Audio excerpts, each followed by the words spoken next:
الحمد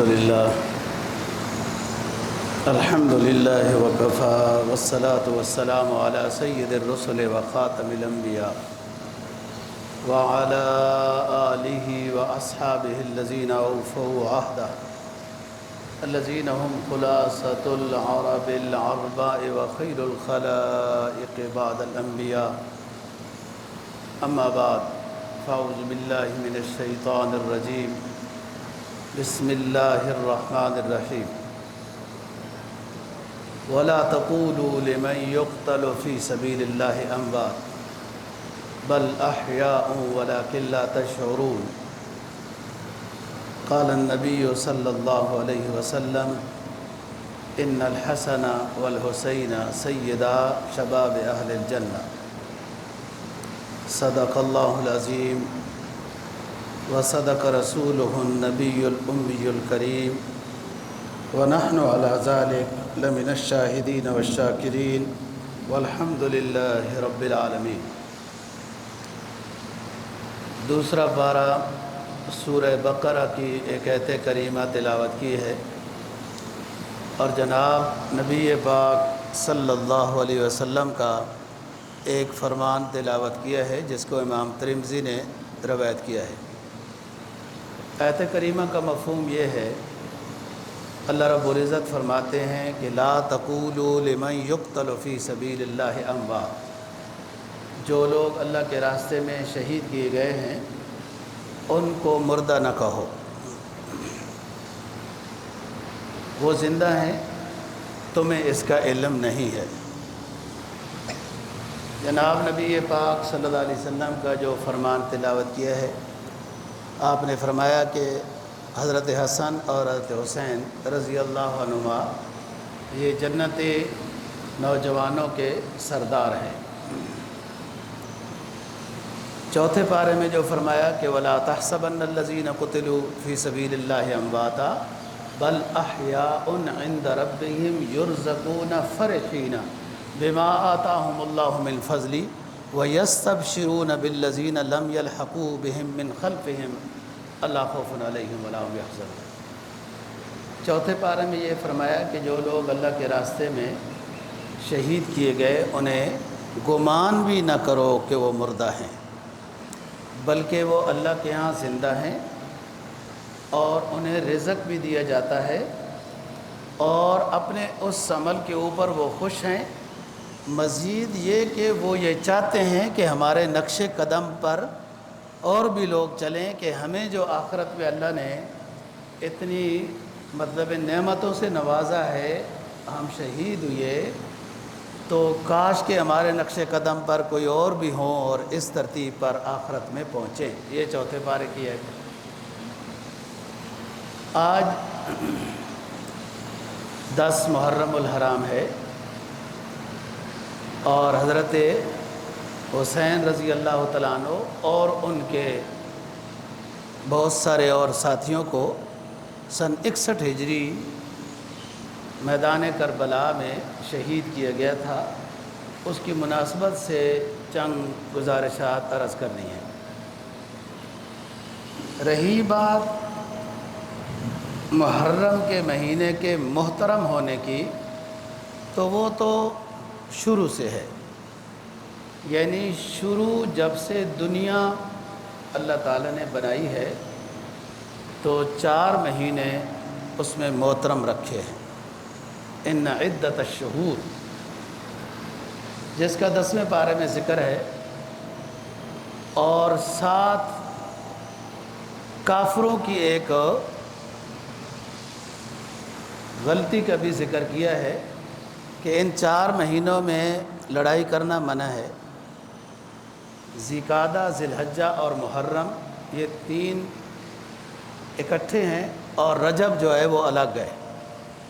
4 مہینوں میں لڑائی کرنا منع ہے. انما النسیء زیادۃ فی الکفر.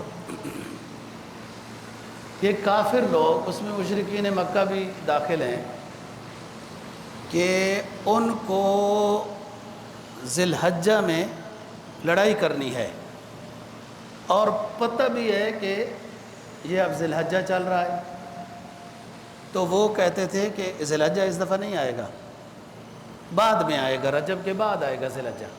مطلب اپنی بادشاہی، اپنی حکومت، جنگل کے بادشاہ ہے نا، شیر انڈے دے بچے دے، اس کی مرضی ہے۔ تو یہ اس طرح کرتے تھے، جس کی ان کی اس غلطی کو قرآن مجید نے بیان کیا ہے۔ اس کا نقصان کیا ہوا کہ جب وہ مہینوں کو اپنی مرضی سے داخل کرتے، نکال دیتے، اس دفعہ محرم نہیں آیا، اس دفعہ یوں نہیں ہوا، تو اصلی تاریخ ہی لوگوں سے خراب ہو گئی۔ اب جس مہینے کو فرض کرو ربیع الاول کہا جا رہا ہے، ہو سکتا ہے وہ ربیع الاول ہی نہ ہو۔ تو جب آپ صلی اللہ علیہ وسلم نے حج کیا تو آپ نے فرمایا کہ اب دنیا کی تاریخ اپنے صحیح وقت کے اوپر آ چکی ہے، اب جو مہینہ محرم کہلائے گا تو وہ محرم ہی ہے، اور جو فلانا مہینہ کہلائے گا وہ فلانا ہے۔ وہ مشرکین مکہ کی یا اس سے پہلے لوگوں کی جو یہ مہینوں کے اندر خراب کرنے کی ترتیب تھی وہ ختم ہو گئی۔ ہم نے مہینے سارے ٹھیک کر دیے، تاریخ ٹھیک کر دی۔ پہلا مسئلہ یہ بتانا ہے کہ اشہر حرم یہ 4 مہینے ہیں، یہ شروع دنیا سے ہیں، ہر شریعت میں بھی یہ دیے گئے، اور اس کا حکم یہ ہے کہ کوئی مسلمان ان مہینوں میں کافروں کے خلاف بھی جنگ کرنے کی ابتدا نہ کرے، چاہے جائے کہ مسلمان آپس میں لڑیں۔ کوئی مسلمان حکومت بھی ان مہینوں میں کافروں کے خلاف بھی جنگ کرنے کی ابتدا نہ کرے، الا یہ کہ ان کی طرف سے جنگ شروع ہو جائے تو جواب دینا جو ہے پھر واجب ہو جاتا ہے، دفاع کرنا پھر مجبوری ہے۔ اور اس چیز کا خیر القرون میں احترام کیا گیا، باقاعدہ احترام کیا گیا ہے ان مہینوں میں جنگ نہ کرنے کا، الا یہ کہ ادھر سے شروع ہو جائے تو پہلا مسئلہ یہ ہو گیا کہ اشہر حرم شروع سے ہی محترم ہے۔ دوسرا مسئلہ یہ ہے کہ اشہر حرم کا چونکہ شروع سے ہی احترام ہے تو مسلمانوں پر رمضان کے مہینے کے روزے کی فرضیت سے پہلے محرم کے روزے فرض تھے، اور جب آپ سن 2 ہجری میں آپ نے اعلان کیا کہ اب ہمارے اوپر رمضان کے پورا مہینہ روزے فرض کیے گئے، جو پچھلے سال بتایا تھا کہ محرم کے روزے عاشوراء کے فرض ہیں، وہ فرضیت ان کی منسوخ ہو گئی۔ اب مسلمانوں کے لیے سن 2 ہجری میں رمضان کے روزے فرض ہوئے، اور آپ نے فرمایا کہ اب ہمارے ذمہ پورے رمضان کے روزے فرض ہیں، اور جو محرم کے مہینوں کی فرضیت تھی وہ ختم ہو گئی ہے، لیکن ان کا استحباب باقی ہے۔ تو آپ نے یہ بھی فرمایا کہ کوشش کرو 9-10 کا روزہ رکھنے کی، یا 10 اور 11 محرم کے روزہ رکھنے کی، اور بہت ثواب ہے۔ احترام مہینوں کا کیا ہے کہ جو بھی محترم جگہ ہو، مبارک جگہ ہے، حرمین ہے وغیرہ، مسجد ہے، یا جو بھی مبارک ٹائم ہو، مبارک مہینہ ہو، مبارک دن ہو، اس کے احترام کا مطلب یہ ہوتا ہے کہ کم از کم گناہ نہ کیا جائے۔ یہ کم از کم آپ نیکی نہیں کر سکتے، مستحب ہے نیکی کرنا، اچھی بات ہے، روزہ رکھیں، لیکن نہیں کر سکتے تو کم از کم ان میں کوئی گناہ نہ کرے تو بھی احترام ہو جائے گا، جیسے جنگ کی بات کی ہے۔ رہی بات کہ سن 61 ہجری 10 محرم الحرام کو حضرت حسین رضی اللہ تعالیٰ عنہ اور ان کے ساتھیوں کو دھوکہ کے ساتھ شہید کیا گیا، دھوکہ دے کر شہید کیا گیا، تو یہ اتفاق سے محرم میں بات پیش آ گئی۔ مطلب اور احترام ہو گیا کہ ایک بہت بڑا سانحہ، ایک بہت بڑا دکھ کا واقعہ کہ نبی کے خاندان کو بلا وجہ شہید کر دیا گیا، تو یہ ایک احترام میں اضافہ ہو گیا ہے کہ محرم کا احترام کریں، خرافات سے بچیں، نیکی کریں، اور شہداء اسلام کو عقیدت پیش کریں ایصال ثواب کریں، ان کے درجات کی بلندی کی دعائیں کریں، یہ اتفاق ہے۔ رہی بات رسول پاک صلی اللہ علیہ وسلم کا، ان حضرات کے بارے میں بہت مقامات پر فرمان موجود ہیں جو آپ نے فضیلت بیان کی ہے آل بیت کی، حضرت حسن حسین رضی اللہ تعالیٰ عنہما کی، حضرت فاطمہ کی، حضرات صحابہ کی، وغیرہ وغیرہ۔ وہ اپنی جگہ پر یہ اونچے لوگ ہیں۔ عجیب بات یہ ہے کہ خیر القرون قرنی ثم الذین یلونہم ثم الذین یلونہم، فرمایا کہ میرا زمانہ بہترین ہے، پھر اس کے بعد والا، پھر اس کے بعد والا۔ کم از کم دشمنان اسلام کو اتنا تو خیال کرنا چاہیے تھا کہ یہ نبی کا خاندان ہے، جس نبی پر ہم کلمہ پڑھتے ہیں اور پھر اس کی وجہ سے مسلمان کہلاتے ہیں، اس نبی کا خاندان، اور وہ بھی صحابی بھی ہیں، عالم بھی ہیں، ہماری رہبر و رہنمائی بھی کر رہے ہیں۔ اس حد تک یہ بے دردی کے ساتھ یہ ظلم ہوا، اور میں عرض کرتا ہوں کہ دھوکہ بھی ہوا۔ بندے کو پہلے سے پتہ ہونا کہ جنگ کرنی ہے تو اس لحاظ سے تیاری کر کے جاتا ہے، اور پہلے ہی پتہ ہوتا ہے کہ جب جنگ کرنے جا رہے ہیں تو کچھ ادھر سے بھی مارے جائیں گے، کچھ ہمارے بھی شہید ہو سکتے ہیں، لیکن یہ ایسا معاملہ نہیں تھا، ان کے ساتھ دھوکہ ہوا۔ اور دشمنان اسلام ہر دور میں وہ اسلام کے خلاف سازشوں میں مصروف رہا۔ دشمن کی کوشش تھی کہ اسلام جس طریقے سے پھل پھول رہا ہے ایسا نہ ہو۔ یہی بات ہے کہ آپ کو مکہ سے نکالا گیا، یہی بات ہے غزوہ بدر ہوا کہ مسلمانوں کو ختم کرنا ہے، یہی بات ہے غزوہ احد ہوا کہ مسلمانوں کو ختم کرنا ہے، یہی بات ہے غزوہ احزاب ہوا مسلمانوں کو ختم کرنا ہے، وغیرہ وغیرہ وغیرہ۔ یہی بات ہے کہ حضرت ابو بکر جب آئے خلافت میں تو ایک ٹولہ جو ہے یمن کا، اس نے زکوٰۃ سے انکار کر دیا۔ اسی طریقے سے ایک ٹولے نے جو ہے وہ نبوت کا، جھوٹی نبوت کا اعلان کر دیا، مسلمہ کذاب وغیرہ۔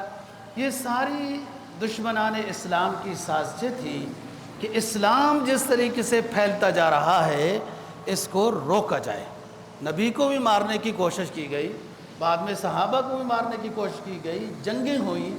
اسلام جس طریقے سے پھیل رہا ہے اس کو روکا جائے، اور نقصان دینے میں کسی حد تک کامیاب رہے، لیکن اسلام جس انداز میں وہ پھیل رہا تھا وہ پھیلتا رہا۔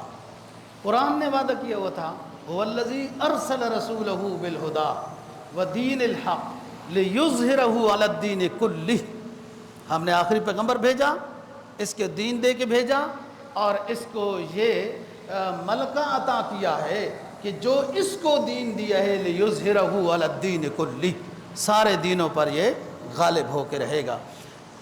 دشمن سازش میں رہا، اور اس وقت ایک عبداللہ بن سبا اٹھا، یہ حضرت علی کے دور سے پہلے اٹھا، اور تھا یمن کا، لکھتے ہیں لوگ کہ یہودی قسم کا عقیدہ تھا اس کا، مختلف جگہوں میں جا کر تقریریں کرتا رہا، نعرے لگاتا رہا کہ خلافت آل بیت کا حق ہے، خلافت آل بیت کا حق ہے۔ اسی سازش کی نتیجے میں حضرت عثمان غنی رضی اللہ تعالیٰ عنہ کو شہید کیا گیا۔ ان کی شہادت کے بعد یہ سلسلہ پھر اسلام کے اندر جو جنگ کی ترتیب ہے وہ چل پڑی ہے۔ حضرت علی رضی اللہ تعالیٰ عنہ خلیفہ ہوئے، ان کو لوگوں نے بہت تنگ کیا، اور جب وہ ان کو سمجھاتے ہیں کہ بات مانیں تو وہ آگے سے عجیب عجیب باتیں کرتے تھے۔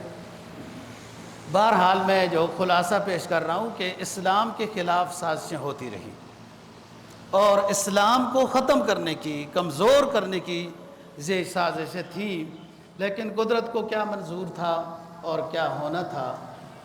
حضرت حسن حسین رضی اللہ تعالیٰ عنہ رسول پاک صلی اللہ علیہ وسلم کے زمانے میں تقریباً ایک بھائی 7 سال کا تھا اور ایک بھائی 6 سال کا تھا۔ حضرت حسن رضی اللہ تعالیٰ عنہ یہ بڑے ہیں، اور حضرت حسین رضی اللہ تعالیٰ عنہ 1 سال چھوٹے ہیں۔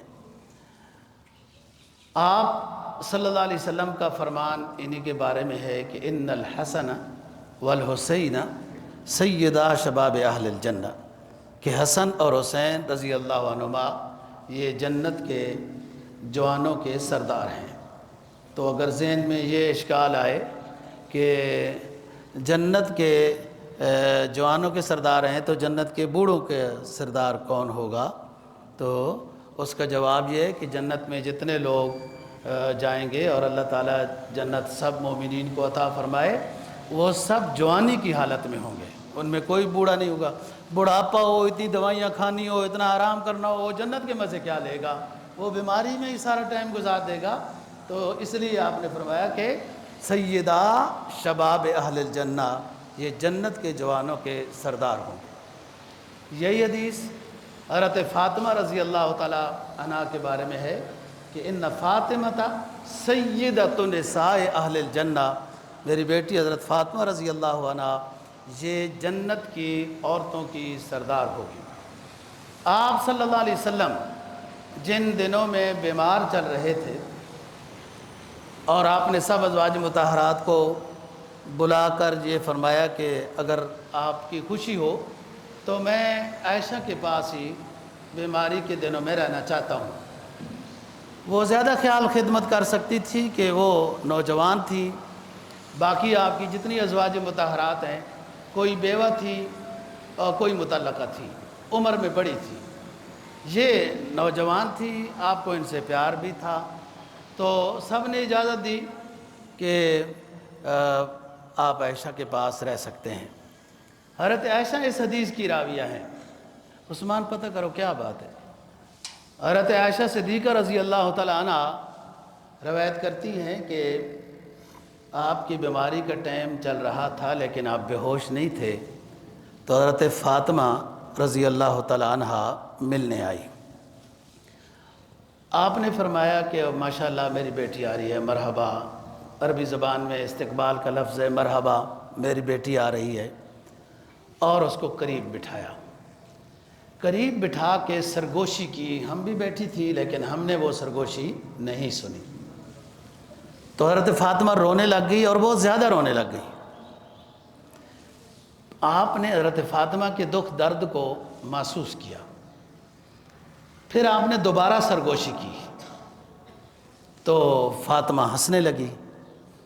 حضرت عائشہ صدیقہ رضی اللہ عنہ فرماتی ہیں کہ میں نے پوچھا فاطمہ سے کہ کیا بات ہے، تو فاطمہ نے جواب دیا کہ میں بتا دوں تو پھر راز کیا ہے، اگر آپ صلی اللہ علیہ وسلم نے آپ لوگوں کو بتانا تھا تو پھر اونچی بات کرتے نا وہ، تو میں اگر بتا دوں تو پھر راز کیا ہے، تو کہتی ہے میں خاموش ہو گئی۔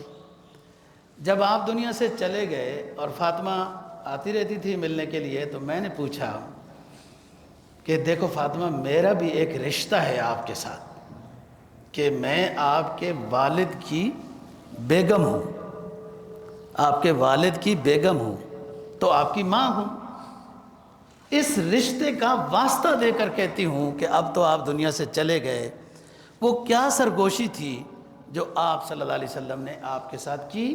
آپ رونے لگی اور دوبارہ کی تو آپ ہنسنے لگی۔ تو فاطمہ نے کہا کہ ٹھیک ہے امی جی، اب تو رسول پاک نہیں ہے موجود تو میرے لیے راز فاش کرنا ٹھیک ہے۔ آپ نے سب سے پہلے جو سرگوشی کی اور میں رونے لگی تو آپ نے مجھے فرمایا کہ فاطمہ، مسئلہ یہ ہے کہ جبرائیل اس سال جو رمضان میں آئے تھے قرآن مجید کا 2 مرتبہ میرے ساتھ دور کیا۔ پہلے ہر سال رمضان میں 1 مرتبہ دور کرتے تھے، اس دفعہ 2 مرتبہ دور کیا ہے۔ مجھے یہ اندازہ ہے کہ میں جو بیمار چل رہا ہوں تو مجھے دنیا سے اٹھا لیا جائے گا، تب میں فوت ہو جاؤں گا۔ تو فاطمہ کہتی ہیں جب یہ بات آپ صلی اللہ علیہ وسلم نے کہی تو مجھے رونا آ گیا، ظاہر ہے یہ تو ایک بات ہے ہی رونے کی۔ اور حضرت فاطمہ رضی اللہ تعالیٰ عنہ کا آپ صلی اللہ علیہ وسلم کے وفات پر ایک مستقل قصیدہ ہے، مرثیہ ہے، بہت مطلب ہے کہ درد مندانہ ہے۔ آپ کی وفات کے وقت صرف آپ کی بیٹی حضرت فاطمہ زندہ تھی، باقی جو 2 بیٹیاں آپ کی عثمان کے پاس رضی اللہ عنہ یا کے بعد دیگرے تھے وہ فوت ہو چکی تھی، ایک 2 ہجری میں، ایک 9 ہجری میں، اور جو ابو العاص اموی کے نکاح میں تھی وہ بھی فوت ہو چکی تھی۔ تو میں رونے لگ گئی غم کی خبر سن کر۔ تو پھر آپ نے دوبارہ سرگوشی کی تو آپ نے مجھے فرمایا کہ فاطمہ تم جنت کی عورتوں کی سردار ہوگی، دیکھو یہ کتنی بڑی بات ہے۔ تو مجھے ہنسی آئی، اور ساتھ یہ بھی فرمایا کہ فاطمہ میرے خاندان میں میرے دنیا سے چلے جانے کے بعد آخرت میں بہت جلد آپ میرے ساتھ ملاقات کرنے والی ہیں، یعنی آپ کی وفات بھی جلدی ہو جائے گی۔ چنانچہ آپ صلی اللہ علیہ وسلم کے وفات کے 6 مہینے بعد حضرت فاطمہ رضی اللہ تعالیٰ عنہ کی وفات ہو گئی تھی۔ تو اس سرگوشی میں اپنی بھی بات بتا دی کہ دنیا چھوڑ رہا ہوں، اور فاطمہ کی فضیلت بھی بتائی۔ میں ابھی کہہ رہا تھا کہ والد کا غم بیٹیوں کو زیادہ ہوتا ہے، اور بھائیوں کا دکھ درد بھی بہنوں کو زیادہ ہوتا ہے۔ اس پر باقاعدہ حضرت فاطمہ رضی اللہ تعالیٰ عنہ کا قصیدہ ہے کہ جو اپنے والد کی وفات کے اوپر انہوں نے پڑھا ہے۔ فرمایا صبت علی مصائب لو انہا صبت علی الایام سرن لیالیا صبت علی مصائب لو انہا، میرے والد محترم کے دنیا سے چلے جانے کے بعد جو غم مجھ پہ آیا، یہ اگر غم سورج پہ لایا جاتا تو وہ بے نور ہو جاتا۔ یہ اس کا ایک شعر ہے، صبت علی مصائب لو انہا، دن تاریک ہو جاتے۔ تو بہرحال رسول پاک صلی اللہ علیہ وسلم کا فرمان، ان الحسن والحسین ہما ریحانی من الدنیا، حسن اور حسین میرے دونوں دنیا کے پھول ہیں۔ یہ چھوٹے بچے ویسے بھی معصوم ہوتے ہیں، آپ جب دنیا سے گئے، ایک 7 سال کے ہیں، ایک 6 سال کے ہیں، تو ان کا اٹھانا، بیٹھنا، قریب آنا وغیرہ، کبھی کندھے پہ بٹھا لینا، یہ پیار ہوتا ہے چھوٹے بچوں کے ساتھ۔ اور یہ بچے بھی ظاہر ایک عظیم خاندان کے بچے ہیں، ان کے اندر دوہرا رشتہ ہے کہ رسول کے نواسے ہیں، قریبی رشتہ دار ہیں، اور صحابی رسول صلی اللہ علیہ وسلم بھی ہیں کہ ایمان کی حالت میں آئے، ایمان لایا وغیرہ۔ رسول پاک صلی اللہ علیہ وسلم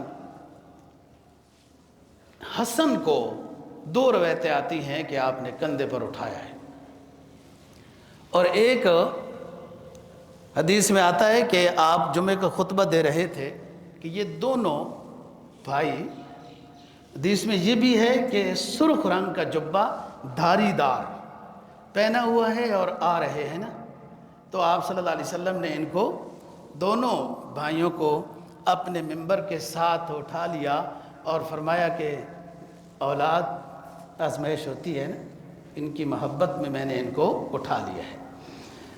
بہت پیار تھا ان کو، اور بعض دفعہ یہ اگر ایک آدھ دن نہیں ملنے آئے نا تو آپ پہنچ جاتے تھے، اور عربی زبان کا ایک لفظ سناتے تھے کہ این لوکا، این لوکا، وہ چھوٹے چوچک کدھر ہیں، وہ مطلب پھر اٹھانا اور پیار کرنا۔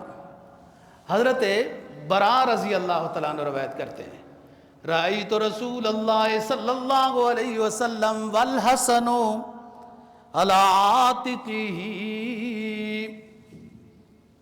فقال اللہم انی احبہ فاحبہ۔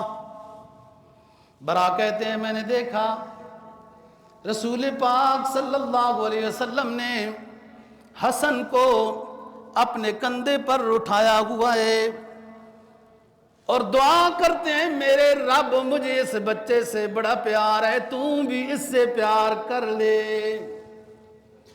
حضرت ابی بکر رضی اللہ تعالیٰ عنہ روایت کرتے ہیں رأیت رسول اللہ صلی اللہ علیہ وسلم وہو علی المنبر والحسن علی جنبہ وہو یقبل علی الناس مرتا وعلیہ اخرى ویقول ان ابنی ھذا سید لعل اللہ ان یصلح بہ بین فئتین عظیمتین من المسلمین اللہم انی احبہ فاحبہ واحب من یحبہ۔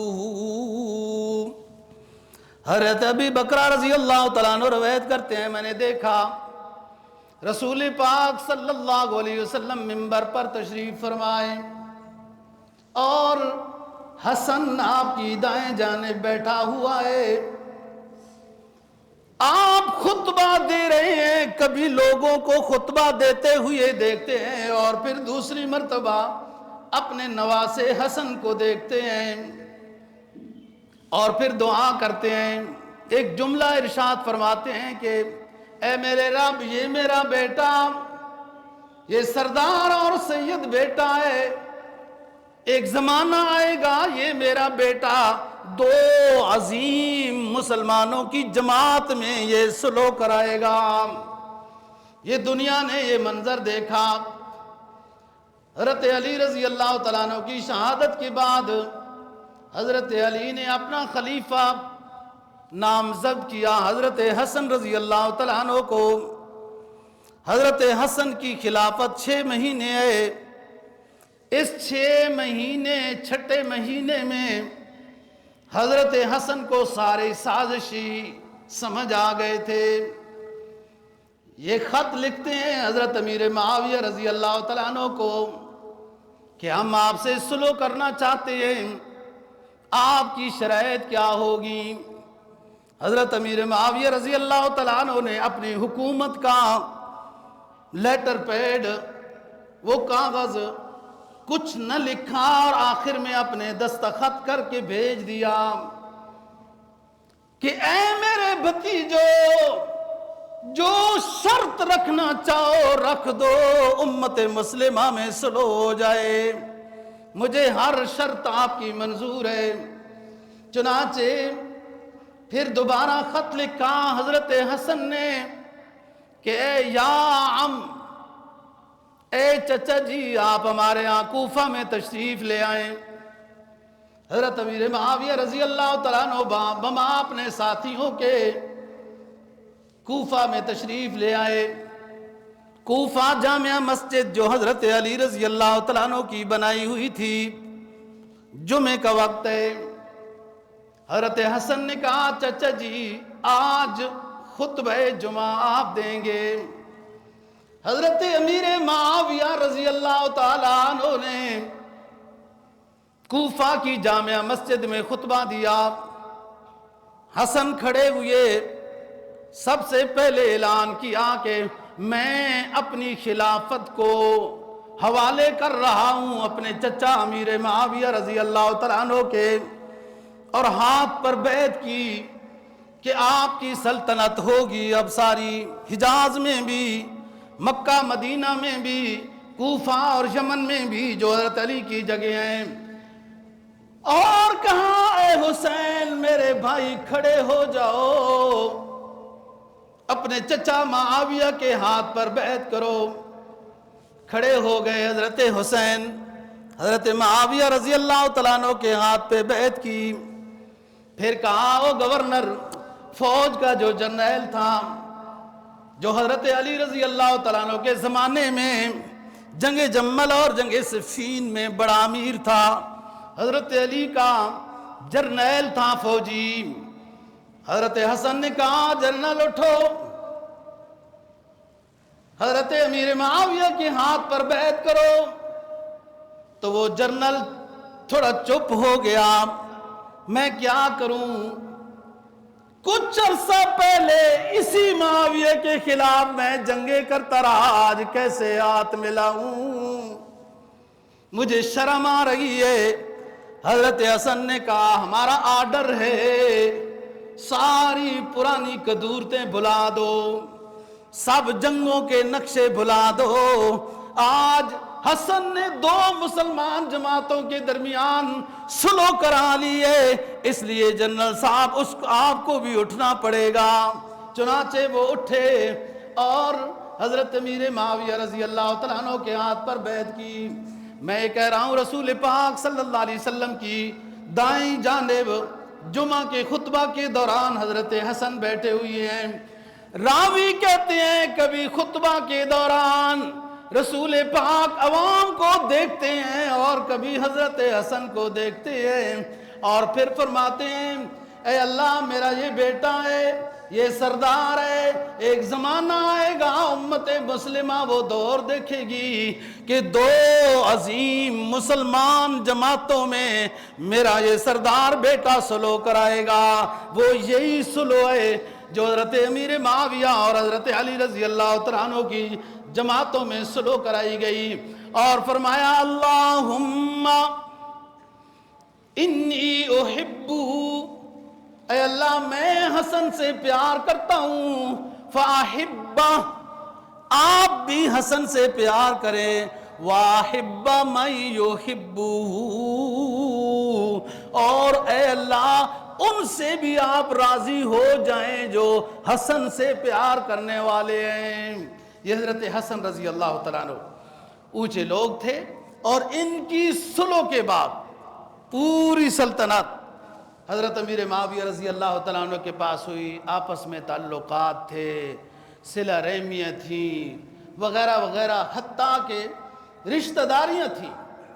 اور حالت پھر کیا ہوئی دوستو، یہ اپنے ہی برباد کرتے ہیں کہ مختصر سا ایک خاکہ حضرت امیر معاویہ رضی اللہ تعالیٰ عنہ نے حضرت مغیرہ بن شعبہ وغیرہ ساتھیوں کے کہنے سے اپنے بیٹے یزید کو ولی عہد نامزد کیا۔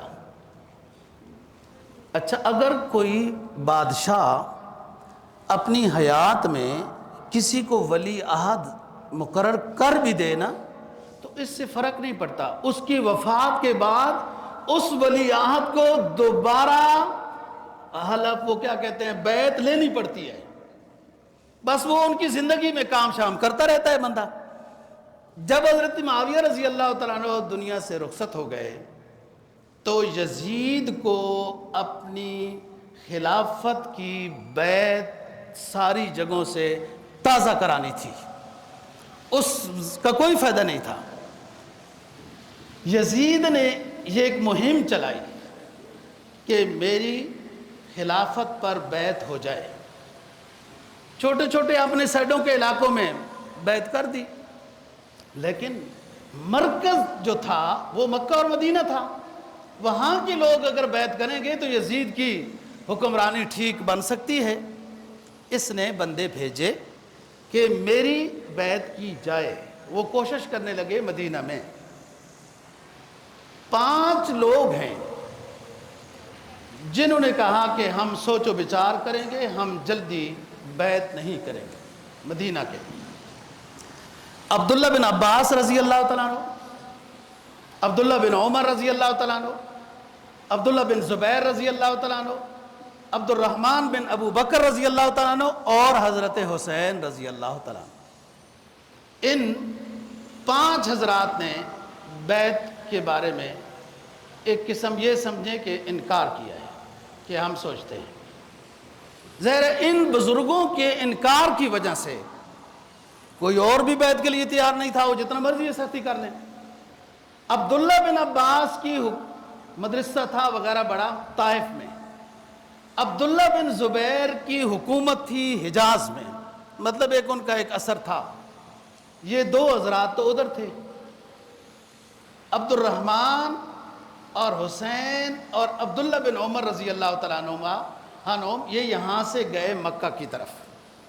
جب مکہ گئے تو یہ 5 حضرات مل گئے اور ان سب کا بیعت کرنے کا ارادہ نہیں تھا۔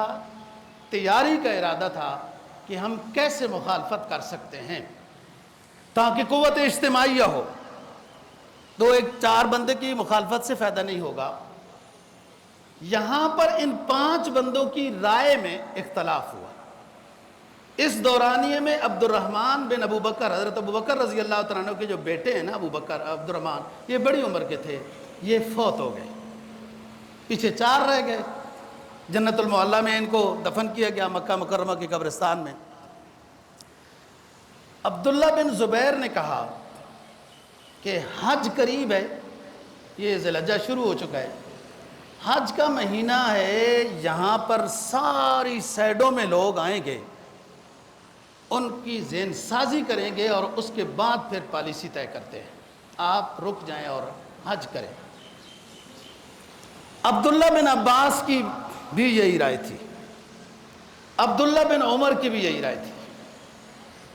اب کہ مکہ میں رہا جائے، یہ اسلامی مرکز ہے، حج پر سارے لوگ آئیں گے، تو پھر اس کے بعد سب نکلتے ہیں. جس پر حضرت حسین رضی اللہ تعالیٰ عنہ کو شرح صدر نہیں تھا کہ ان کے پاس بہت خطوط آ چکے تھے. تو انہوں نے کہا میں تو جاؤں گا.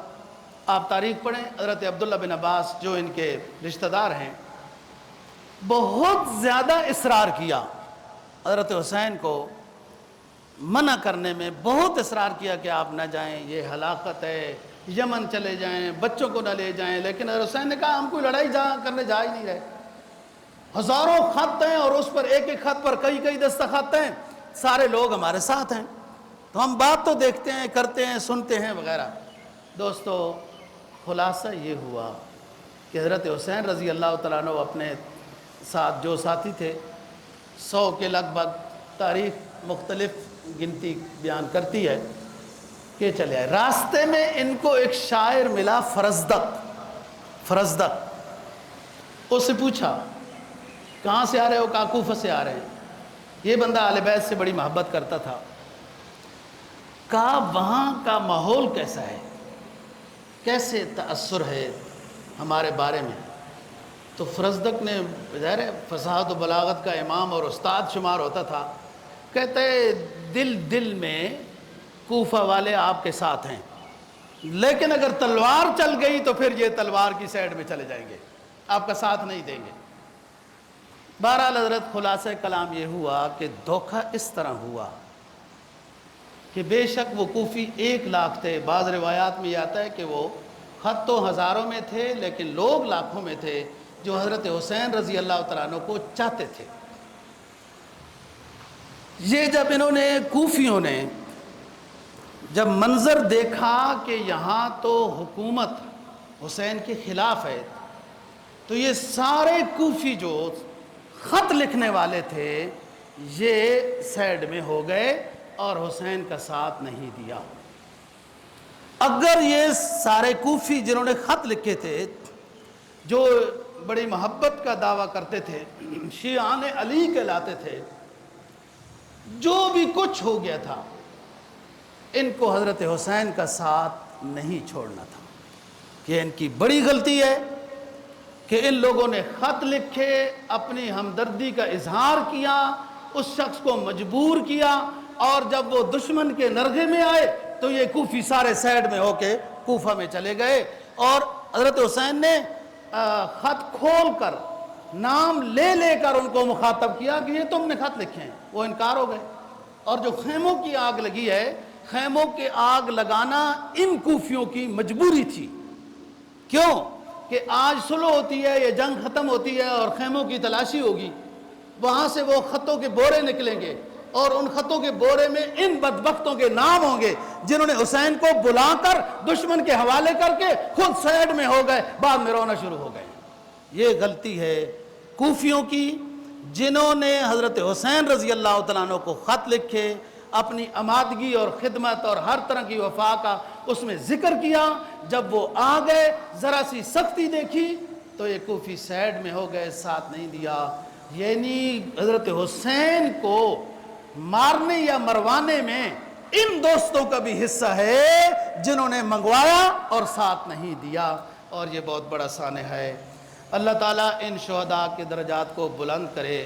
یہ بہت عظیم لوگ تھے اور دین حق کی خاطر یہ قربانی ہے، کوئی مقصد نہیں تھا، نہ لڑائی کرنے کے لیے آئے تھے، اور بار بار وہ کہہ بھی رہے تھے کہ حضرت عبداللہ بن عباس ہمیں کہہ بھی رہے تھے کہ ہمیں یاد کرو گے، نہ جاؤ کوفہ والے دھوکہ دیں گے۔ اسی وجہ سے الکوفی لا یوفی، یہ مقولہ مشہور ہو گیا کہ کوفہ والے کبھی وفا نہیں کریں گے، کہ نواس رسول اور خاندان رسول کے ساتھ وفا نہیں کی، ہمارے ساتھ کیا کریں گے؟ اللہ دین کی سمجھ اور عمل کی توفیق نصیب فرمائے۔ وآخر دعوانا الحمد